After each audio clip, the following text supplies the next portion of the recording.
नमस्कार दोस्तों, कभी आपने सोचा है क्यों हम पूरी जिंदगी कुछ हासिल करने में लगा देते हैं?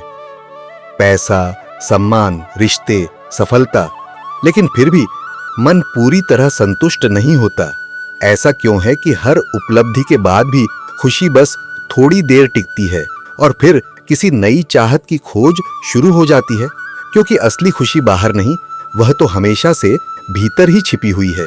दुनिया में जो भी चीजें हम हासिल करते हैं, नौकरी, घर, कार, रिश्ते, शोहरत, वे हमें सुख तो दे सकती हैं, लेकिन आनंद नहीं।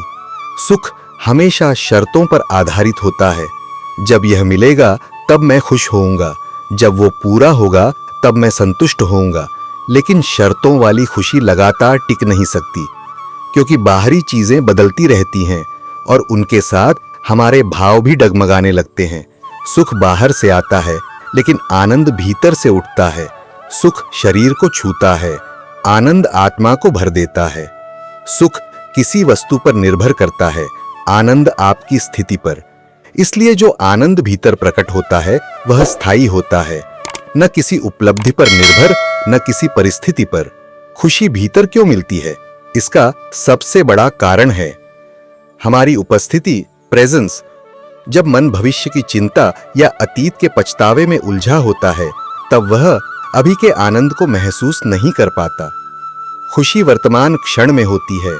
इसी क्षण में शांति है, इसी क्षण में संतोष है, इसी क्षण में प्रेम है। ध्यान हमें अपने भीतर की आवाज सुनना सिखाता है।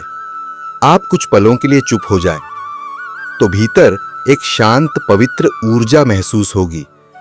यही आपकी असली खुशी है। संतोष का मतलब यह नहीं कि आप चीजें छोड़ दें। संतोष का अर्थ है जो है वही पर्याप्त है। बी हियर नाउ की भारतीय व्याख्या, बी हियर नाउ।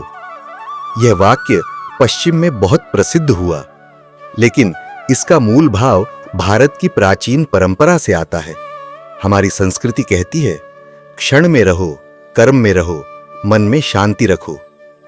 योग, ध्यान, विपश्यना, वेदांत, सभी की जड़ यही है कि मन को वर्तमान में लाइए, क्योंकि यही वह द्वार है जहां से भीतर की खुशी प्रकट होती है।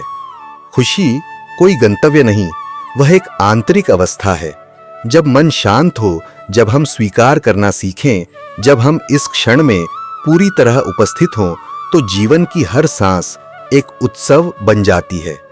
खुशी बाहर नहीं, वह तो हमेशा आपके भीतर आपका इंतजार कर रही होती है। धन्यवाद।